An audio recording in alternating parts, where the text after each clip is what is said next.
Hey guys, Doble A here. Before I begin, I just want to say if you do like the content, my sports content, please leave a like and subscribe to help grow this passion project. And don't forget to put your sports opinions and comments, uh, of course, down in the comment section below. Thank you so much. With that, here we go. Club America this last week, played their first leg match in the round of 16 against their rivals, Chivas de Guadalajara. And they frankly dominated the game, and the final score was 3-0. This game was honestly not competitive, and America was better from start to finish. Chivas sought to make adjustments, especially defensively, after their 3-goal loss to Cruz Azul, which was in Liga MX, prior to this game. But it really was as if the same team that got absolutely ass blasted against La Máquina was the same team that showed up against America and they got ass blasted again. I mean, America really did just show how strong their roster was. They got 3 goals, shut Chivas down to where they had to really just survive defensively. And with this 3-0 win, America has pretty much eliminated Chivas and advanced on to the quarterfinals before the second leg game this week. And frankly, America should also thank Chivas head coach Fernando Gago for this, because his poor decision-making in terms of the lineup and strategy made it even easier for America to win this game. For those who have not yet seen it on YouTube or sports TV, shows, podcasts, whatever, Fernando Gago has been getting absolutely, just torched for what people called poor decisions by him in that game, and rightfully so. Chivas is usually known for playing a 4-3-3 or a 4-4-2, where they can play defense but also focus on playing aggressive and trying to score, because that's kind of how the style of play of Mexican football is. The Mexican footballer, the normal Mexican player is not really used to always just playing solely conservatively. They will, go on the attack when the ball is in their possession. But in this case, we didn't see any of that. In this game, Gago decided not only to have Chivas play conservatively, but in a way, it was with fear compared to how they played in other previous games. He decided to play a 5-3-2 and make a line of 5 defenders in this game, converting Alan Torres, a center midfielder, into a third center back, where he looked completely out of his element. And Torres was, because he wasn't playing his normal position. This resulted in Torres committing a penalty that resulted in a free penalty kick on the spot. Quiñones converted that for a goal. Then he got 2 yellow cards, resulting in a red card in the second half. So now he's out for the second leg.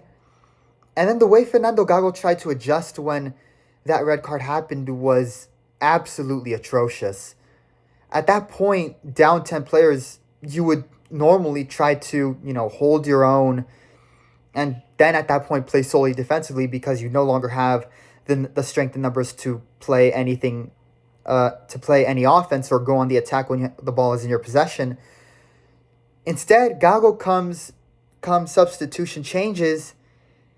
Instead, he tries to bring on offensive players. He puts in Cade Cowell and a still new to, at least to this team, this year's and this generation's team, Chicharito, who's coming off an injury.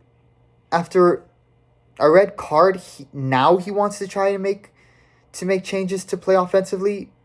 I just that doesn't make sense. And it backfired even more, and of course Chivas then conceded 2 more goals. I really don't know why Fernando Gago would do that. At that point, he should have just put in all the defenders as substitutes. Hold this game to a 1-0 final score to cut your losses, and take your chances in leg 2 in the Azteca. But that wasn't what happened. And these poor decisions and strategy, that mayhem really was Club America's opportunity. I'm not even going to give a normal, grade breakdown for this game because all the players for Las Águilas had an A performance, and Club America did exactly what they wanted. America humiliated the rival in their stadium and put Chivas in a position where they're basically as good as dead and out of the Concachampions. But I do want to talk about one player because he was definitely the elephant in the room among commentators, not really amongst, well, at least among some America fans.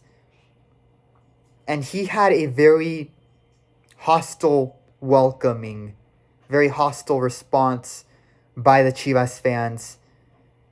I mean, the entire game just faced a very hostile fan base towards him. And that player was Chicote Calderon. Chicote got booed a lot by the Chivas fans in this game. I mean, literally every time he touched the ball. And to be honest, I can't blame the Chivas fans for that. For those of you who don't know the context, Chicote in the Apertura was a prominent player for Chivas, and he was their main left back. But during his time with Chivas, he, to say the least, had many issues off the field, specifically regarding his poor behavior and drinking. Well, in October, ESPN reported that him, along with Alexis Vega and Raul Martinez, were banned from the main squad after a prostitution scandal where all three of them brought women back to the team hotel after their 1-1 draw with Toluca later, and that happened later that night after the game. The front office suspended them and then finally had enough of Chicote's poor off-field behavior, and they terminated his contract, firing him from the team. With the bad publicity the team received, along with his poor play during most of this time, he went from being a prominent starter to Chivas to arguably one of their most despised past players. And when America announced they signed him, he not only became a despised former Chivas player, he now became a rival. And the Chivas fans definitely let him know of that, booing him during warm-ups, player introductions, when they announced the lineups on the big screens, and during the game every time he touched the ball. And give credit where it's due because he took it respectfully without being rattled or upset by it. And he played a pretty clean game. Not gonna lie. In a way, you could say it was Chicote facing the consequences of his own actions. By the court of public opinion, that was the Chivas fans. Realizing the fans he let down and that he's lucky to still even have a career after this scandal and his off-the-field history. While his chances at the national team may be completely over, maybe, just maybe, this is him finally saving his reputation at a club level and possibly turning things around for the better. We'll see in terms of that. All in all, this was a clean game for Club America, and they showed exactly why they are the favorites to win this tournament. They are clearly miles ahead in talent, and they will be a hard team to stop in the Concachampions this year. Let me know in the comments your thoughts about the game. Like and subscribe. Andres from AA Sports here. I'll see you in the next one.